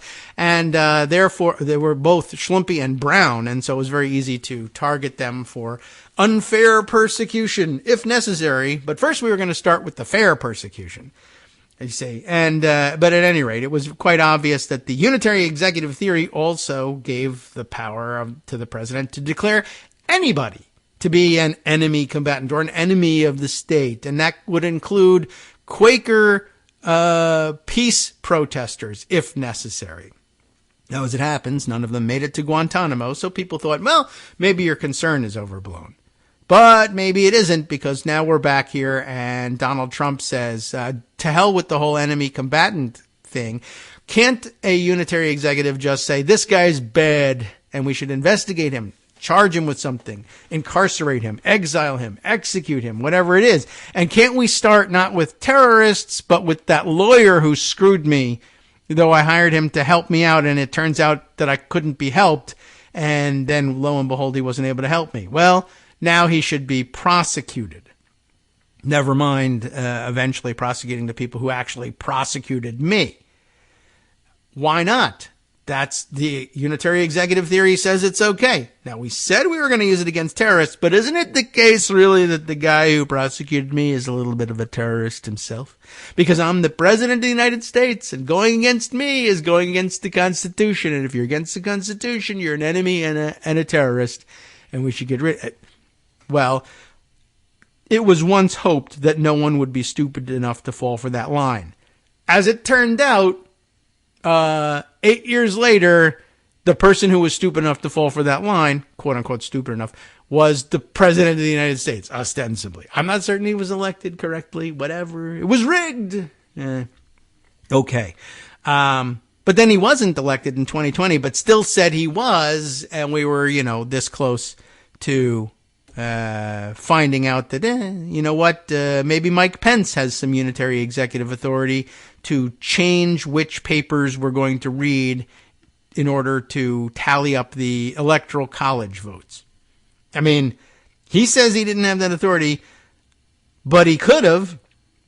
And I don't know what about the unitary executive theory I find no internal limits to it that wouldn't have covered that. Well, it wasn't that I wanted to do it. It was that the president wanted to do it. Now, although I'm the vice president and I have some powers, maybe, all of my powers would be subordinate to the ultimate executive authority, the president. If he ordered me to read these, might I have to do that?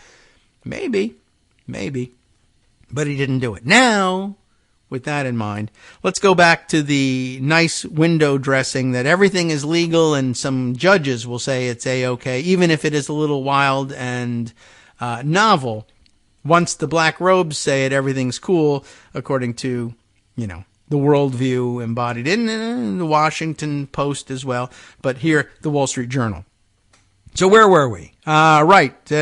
Trump saying he thinks he has this unitary executive authority, and what if the judges say he does?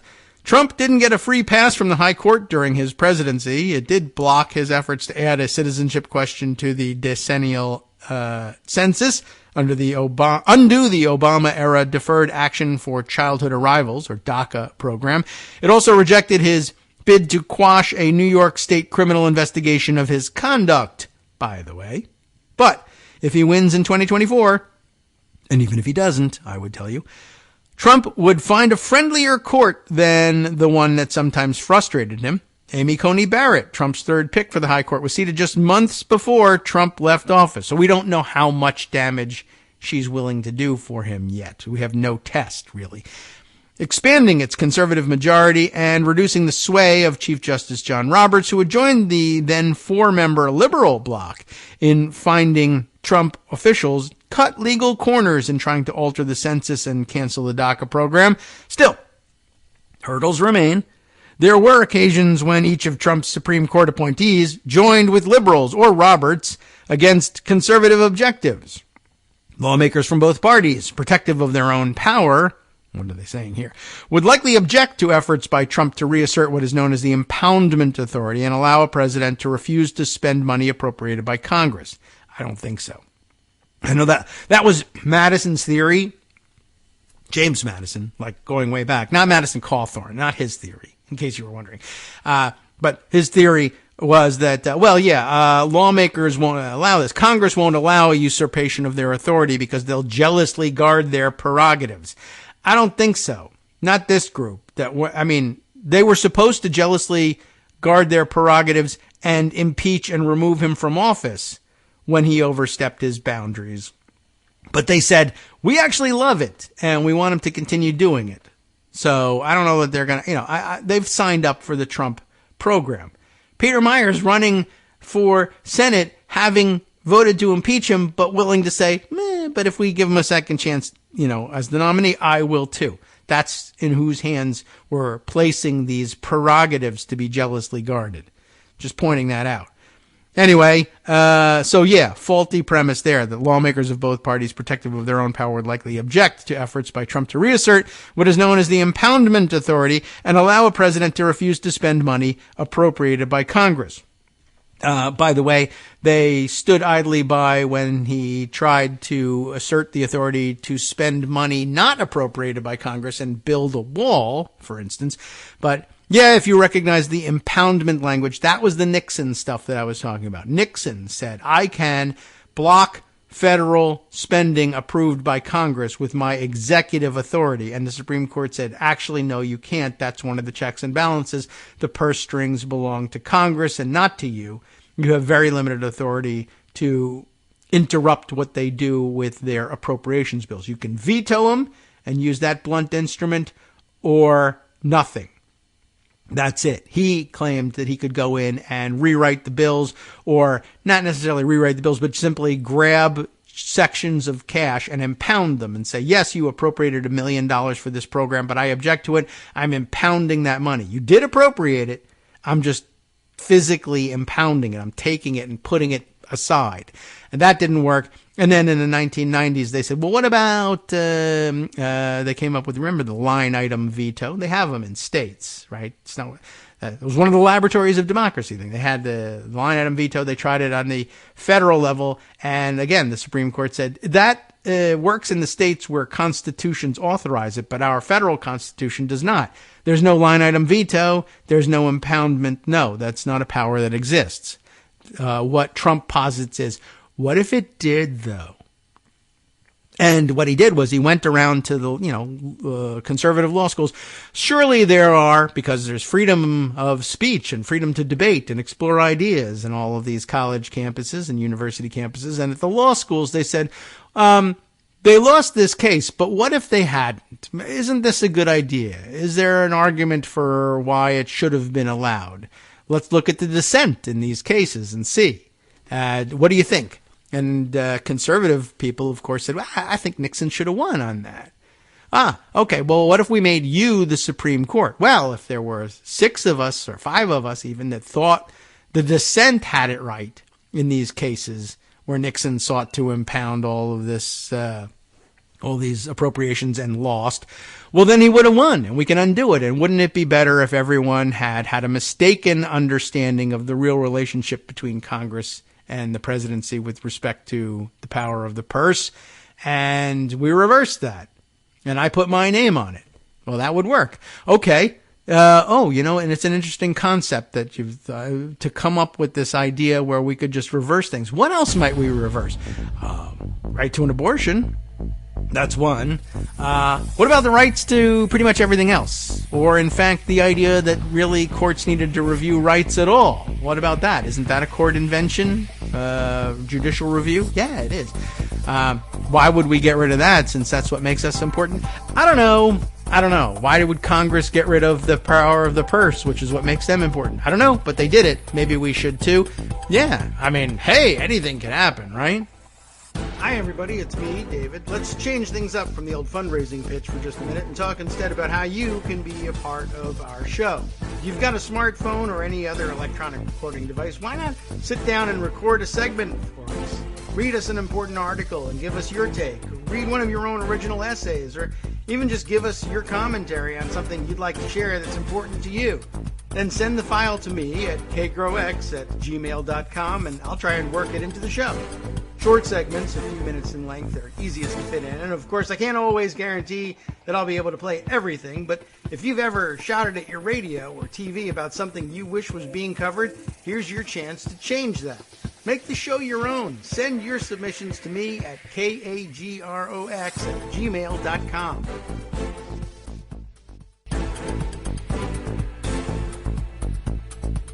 All right, welcome back now to the Kagro in the Morning Show here on Netroots Radio. I see what's happening here. What's shaping up, of course, is my handing Scott Anderson one article that I dealt with for the entire second hour of the show, making the summary of the show difficult to write. But worse than that, it also means that I'm already contemplating saying, well, wouldn't Friday ordinarily be a better day for Rosalind McGregor's segment on that story that actually got introduced in the first hour when Greg mentioned Michigan and the chaos in the Republican Party there. Yes, we really should get to that. But also Friday is a great time for that because it's just me on Friday and it's nice to be able to take a break. But I also have another recorded segment, and sometimes it gets out of hand, but I don't know. Maybe Friday, ideally Friday should be all recorded segments and I get to take the day off, but it's not like that. But okay, now I feel like we're on a roll. We're having a political science moment here inside the Wall Street Journal article, and also a rare opportunity to read a Wall Street Journal article despite their firewall, and maybe we want to continue on. Okay, I feel like there's not so far any new material or new allegations or discoveries being made in the Wall Street Journal article, but it is generating a different type of discussion, sort of. I don't know. Maybe you've heard it all before. At any rate, I'm continuing anyway, unless somebody tries to stop me. And what would your authority be? I ask you. All right. Where were we? We had just said, okay, let's see, that hurdles remain, and sometimes members of the Supreme Court vote against Trump's claims of expansive authority. But on the other hand, sometimes not. So where are we? Former Trump administration officials say that, so there's hurdles. Sometimes the justices, even the conservative ones, join the liberal bloc for one reason or another. Then there was the weird thought that maybe members of Congress would jealously guard their prerogatives, but probably not. But one of the other hurdles, which is an interesting one, because you won't find it anywhere in the Constitution. Former Trump administration officials say his focus can drift from one issue to another, like mine, making it impossible to do anything or complete anything. That's what that does for me. But for him, it makes it possible that he wouldn't follow through on campaign promises if elected. Like even if he campaigned on playing Rosalind McGregor's segment, he wouldn't do it. Uncomfortable parallels between the two of us. At the same time, some people who know him expressed concern that an emboldened Trump could push the limits of push the limits of the law far beyond what he did in his first term, and would surround himself with advisors who are unwilling to resist his impulses. William Barr, Trump's former attorney general, said that in a second term, Trump's team could make weak legal arguments. This is an interesting objection to what he's doing. They could make weak legal arguments that might fail in the courts. Well, that's good, right? Make weak legal arguments and they fail in the courts, and so nothing changes. But, I mean, remember, this is a great reminder that Barr is a conservative at heart, and there's no instance in which he's the enemy of your enemy and so therefore your friend. He can be an enemy of your enemy, but remember what that really means. So Barr's concerned they could make weak legal arguments that might fail in the courts, setting precedents that would limit what future administrations can do. That's a very conservative objection, but it does have, he does make a point. There may be times when a future competent president would seek to exercise some authority and be held in check by precedent rendered during a second Trump administration, in which case the case for the government was so incompetently presented that the judgment, the opinion, ends up being read so broadly, or they're trying to stomp down such a broad assertion of power that they have to stomp down in broad fashion as well, and it might render a future nuanced and niche assertion of a power that might otherwise have been recognized by the Supreme Court to be struck down instead, because of the breadth with which the Supreme Court had to stomp down on the overbroad and stupid argument made by a second Trump administration Solicitor General. It's complicated, but it's a point, and it's worth discussing, though it's not my chief concern, so I don't know. But institutionalists, to the extent that Barr can be said to be one, the DOJ across administrations generally views itself as defending not the administration, not the president, but the institution of the presidency, as does the Office of Legal Counsel. And they want, both Republicans and Democrats traditionally have wanted the broadest possible authority for the executive. So, I mean, maybe what you could say is, well, wasn't it extremely dumb of you then to endorse the unitary executive theory as a sort of, overpowered neutron bomb of executive legal theory? Because it either would stand forever to justify almost everything, or at least leave everything in question at every turn, or it would have to be squashed in an overbroad ruling that would make sure that it couldn't rear its stupid, ugly head again anywhere else and severely limit executive authority in the future. Yes, it would. That would be a very dumb thing to do. Unfortunately, you did do that. So maybe you speak from experience, you're just not admitting as much. Anyway, he goes on. During Trump's 4 years in office, for instance, courts rejected some initiatives that were based on shaky legal theories or inadequate compliance with rulemaking procedures. I'm sympathetic to some of the initiatives that are being considered, said Barr. That's bad news, right? Who has been critical of the former president. My concern generally is that the president is very imprudent and very excessive in anything he does, and therefore will end up doing things that actually end up curtailing executive power rather than expanding it. Though maybe at this point that's something to cheer for. Legal scholars said Trump's attempts to end birthright citizenship and restore his impoundment authority, which he doesn't have, and it was never his, could face an uphill battle in the courts, but the Supreme Court could be more open to the president taking more control over independent agencies and limiting protections for civil servants. It's hard to predict how far the Supreme Court would go, but I think there's less judicial restraint and there's more willingness to allow what were once seen as extreme or fringe constitutional arguments on the right to be entertained, said Shalev Roisman, a University of Arizona law professor. Trump advisors would seek greater power to hire and fire career federal employees so that they can select who carries out presidential policies throughout the government.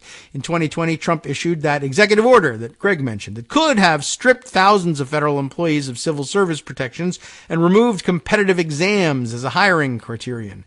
President Biden rescinded that order, but Trump advisors are planning to resurrect it. And then there's a large infographic about some of the things that he has on tap. It's important. You should look at it, but difficult to read over the radio. Although the Supreme Court's conservative majority holds a robust view of the unitary executive theory, it is unlikely there are sufficient votes to fully scrap the merit-based employment that has been part of the federal firmament for 140 years. But maybe they will anyway. But the president does have authority to manage the civil service system, and Trump could find a court open to expanding the class of employees that can be hired and fired at White House discretion. Trump's advisors are also considering a broader challenge to Supreme Court precedent, hoping to win new authority to replace members of independent commissions at will, because of how independent they are, of course, a step some justices have signaled they might consider. Conservative officials involved in the discussions reject the notion that Trump is trying to hoard unchecked authority, arguing that they want to revert to a vision of the presidency outlined in the Constitution, which it isn't. In their view, agencies essentially are extensions of the president and their employees serve at his pleasure. In a second term, Trump, vote said, the bureaucracy would care more about what the president thinks and what his agenda is. The Trump campaign didn't respond to requests for comment for this article. Biden has ramped up his criticism of Trump, homing in on the former president's efforts to expand his power. This MAGA threat is the threat to the brick and mortar of our democratic institutions, Biden said last month during a speech in Arizona. Democrats in Congress are expected to launch investigations into Trump's actions should he win a second term while they control the Senate or House, though passing legislation countering his policies with a veto-proof majority would likely be a challenge. Despite Republicans' decades-long campaign to slash the government, federal spending has been trending upward, and the size of the federal workforce has largely remained steady, and actually ballooned even more than usual during the Trump administration for some strange reason. Trump presided over 4 straight years of rising annual deficits, signing bipartisan budget agreements that boosted federal spending. The origins of conservative efforts date back to 1982, when then-President Ronald Reagan established a commission to improve government efficiency, assembling more than 100 private sector figures with the mandate to drain the swamp in Washington. What do you know? 1982. Drain the swamp, eh? The group, known as the Grace Commission, released a 47-volume report with more than 2,400 recommendations, including proposals to rethink protections for government workers. Many of the recommendations were never implemented.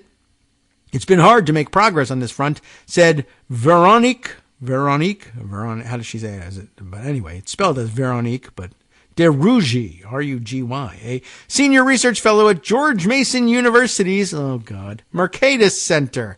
At its core, the incentives within the government are for more spending, more growth, more intervention, she complains. Okay, and that's a weak way of ending that article, but there you have it. It fostered a lot of scary discussion. And I hope you found it worth it, because too late. We've already banked it. Okay.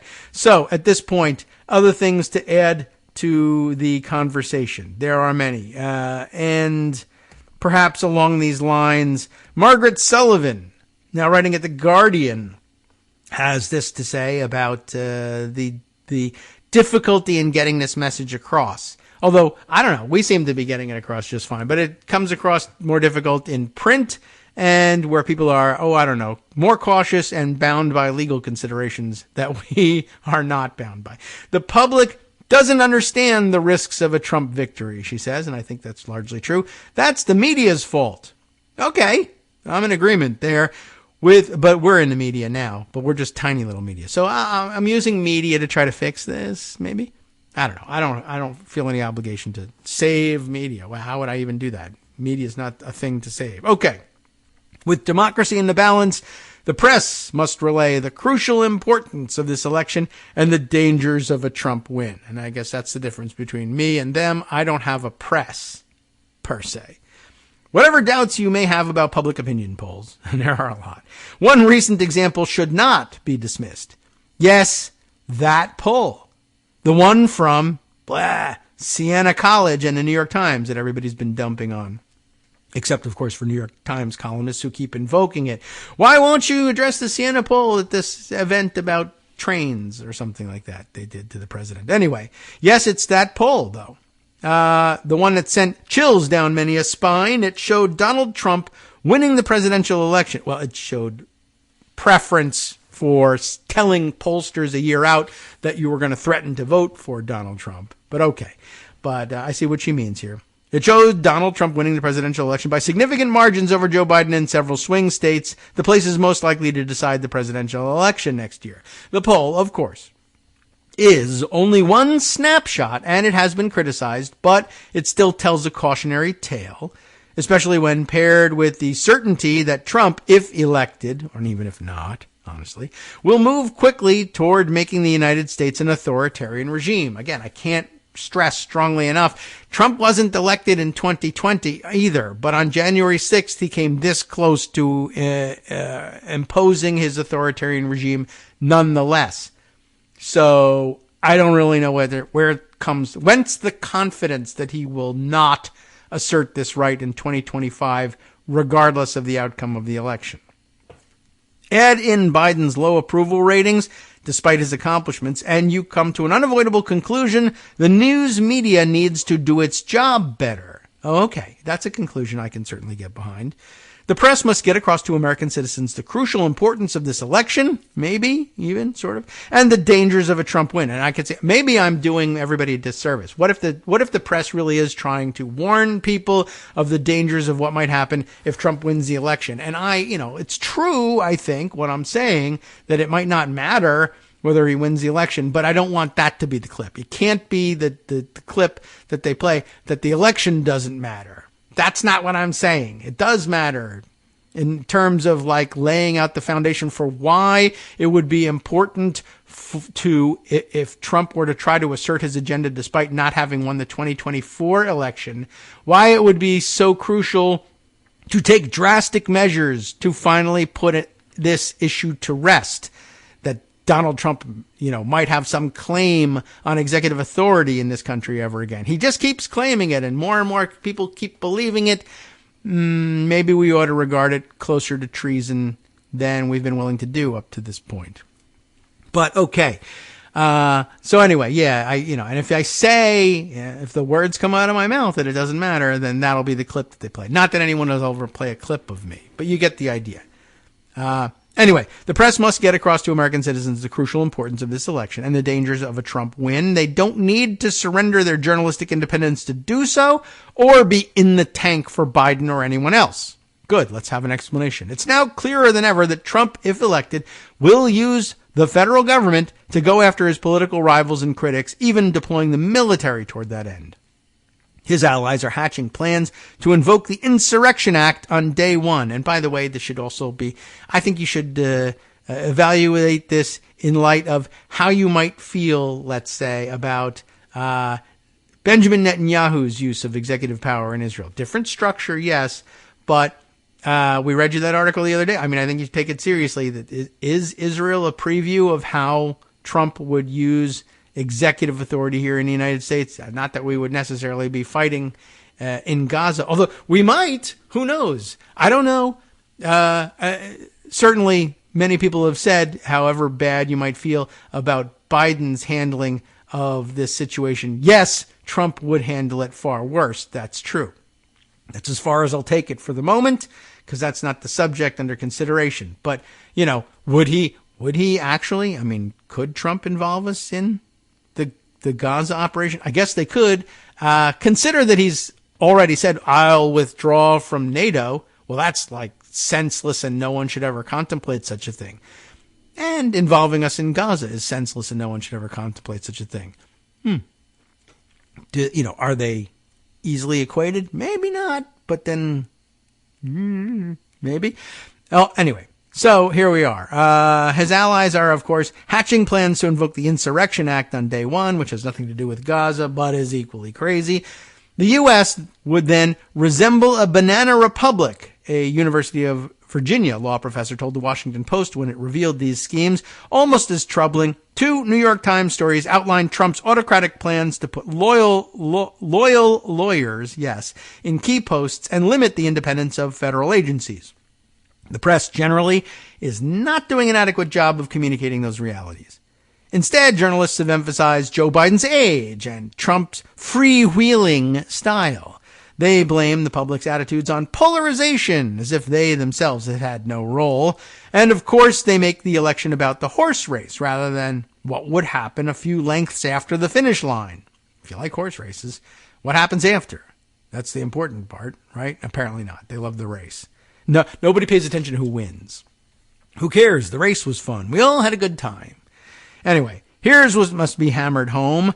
Trump cannot be reelected if you want the United States to be a place where elections decide outcomes, where voter rights matter, and where politicians don't baselessly prosecute their adversaries. My addition to this is Trump cannot be a candidate if you want the United States to be a place where elections decide outcomes, where voting rights matter, and where politicians don't baselessly prosecute their adversaries. He should not be allowed to run. The 14th Amendment should prevent it. By the way, I think out in, did it come out of the Colorado case, or was it another one? Because there is another 14th Amendment case where somebody's ruling was, and it might be the Colorado case, that for the time being, no, we won't help you. That I think it might have been the Colorado case. Their ruling was, the question right now is whether or not he can be on the primary ballot. And as with respect to primaries, that's a party exercise. It's up to the party to decide whether or not he can run for the nomination. Now, whether or not he can run in a general election, that is the subject of the 14th Amendment's disqualification clause.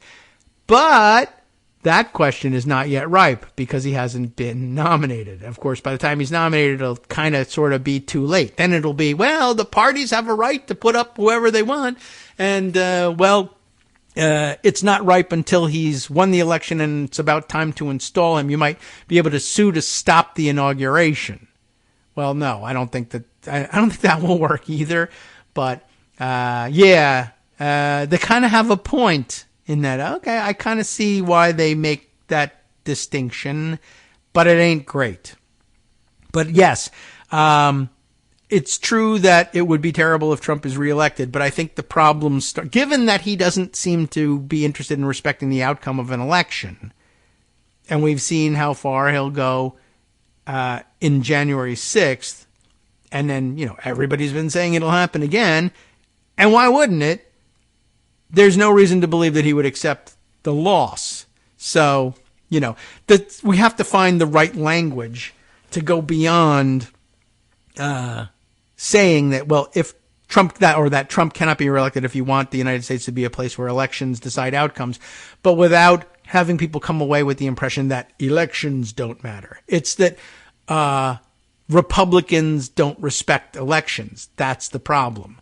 They're not a party in the traditional sense. You know what's a great parallel, as a matter of fact, right? Like, look, the facts on the ground, prior to October 7th, the facts on the ground in Israel, in Gaza, was that Hamas was a political party. Not really, but they sort of converted themselves from outright terrorist organization that had no interest in running or governing Gaza to a political party that agreed to elections. Thanks to George W. Bush on that one, by the way. Good backgrounder out there on that. And said, well, we'll run for the authority to run Gaza against the Palestinian Authority, who we think sucks and belongs only in the West Bank and maybe not even there. And they had an election, and they didn't win the election. They, as with most things, they won a lot of votes, and so did the Palestinian Authority, and no clear winner there. And so there was a power sharing agreement. And then Hamas said, what if we murder everybody from the Palestinian Authority? Then we can consolidate power and run Gaza and say we're doing it as the government, but we're really a terrorist organization, not a political party. And then all of a sudden we're reminded, oh yeah, right, their roots as a terrorist organization have come to light again. Well, that's a difficult concept to wrap your head around if you are introduced to Hamas somehow as the governing authority of Gaza. Well, how would they do that? That's crazy. Well, it is crazy, and they were misclassified, but they never actually, went through an evolution that way. But I guess you could imagine the Republican Party as having gone through that evolution, because they weren't always a terrorist organization, but they kind of sort of don't really believe in American democracy or any democracy at all right now. And I don't know if I can put my finger on where they went over the threshold, but they did. So it's a difficult exercise. We've been taught that this is a political party, and it turns out it's not, and that's difficult to understand in our system because we value, the power of the vote and the ability to elect your representatives, even if around the margins there's been some tinkering that make it awfully difficult to actually do that. Okay. So, as Margaret Sullivan says, here's what has to be hammered home. Trump cannot be reelected or be anywhere near an election if you want the United States to be a place where elections decide outcomes, etc., etc. When Americans do understand how politics affects their lives, they vote accordingly. We have seen that play out with respect to abortion rights in Ohio, Virginia, Wisconsin, and beyond. On that issue, voters clearly get that well-established rights have been ripped away, and they have reacted with force. Women don't want to die for Mike Johnson's religious beliefs, as Vanity Fair's Molly Jong-Fast said on MSNBC, referring to the theocratic House Speaker. Abortion rights is a visceral issue. It's personal and immediate. Trump's threats to democracy? That's a harder story to tell, which is why I try so often to tell it.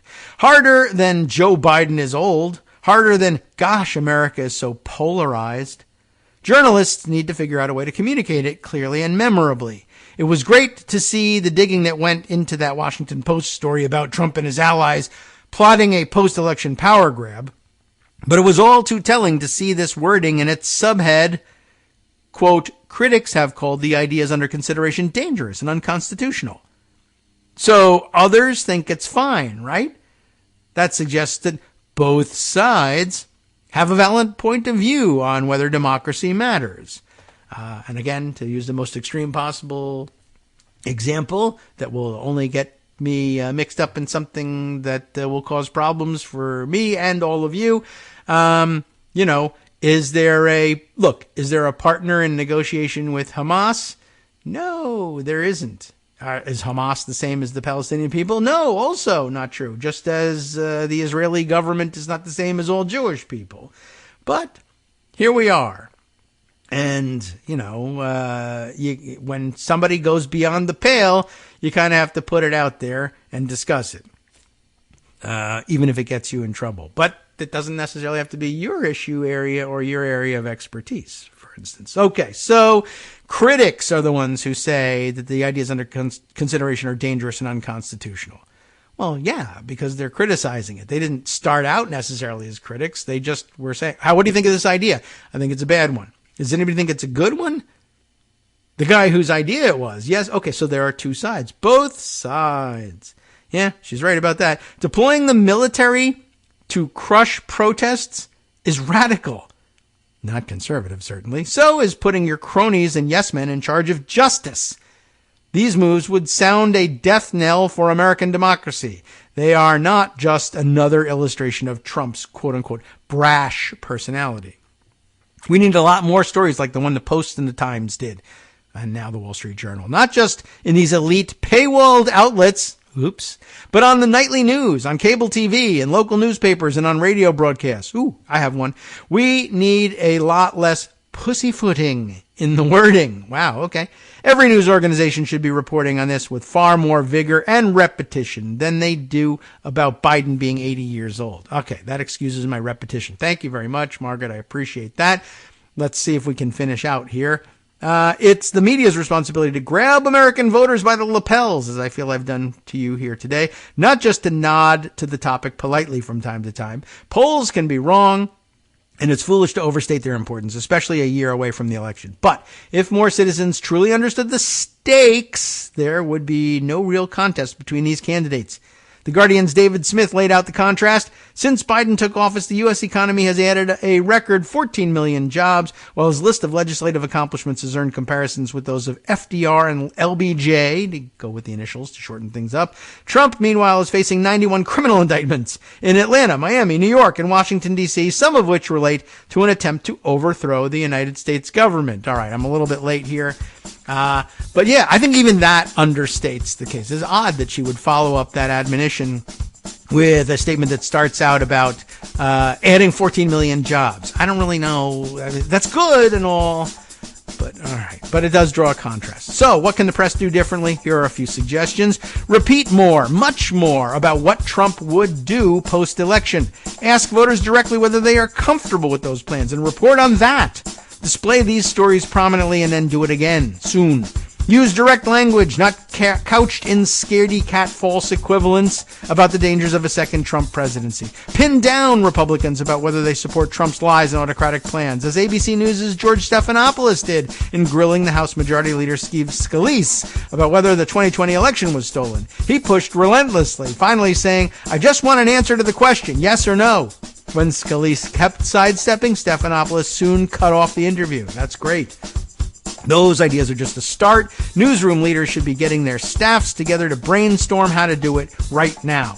With the election less than a year away, there's no time to waste in getting the truth across. Okay, so thank you very much for that one. That brings us to the end of the show. In fact, the show ended like 10 minutes ago. But it's time for Justice Putnam to pick things up with the West Coast Cookbook and Speakeasy. He really has been champing at the bit to start. We really got to let him do it. We'll talk a little bit about what he's got on tap next. You have been listening to Kagro in the Morning with David Waldman. Hey, what do you know? Another allusion to terrorism. Democrats will not pay the Republican ransom note to keep the government open. On the rest of the menu, librarians turn to a civil rights agency to oppose book bans on their own firings. That and much more from around the country and around the world. Next, stay tuned.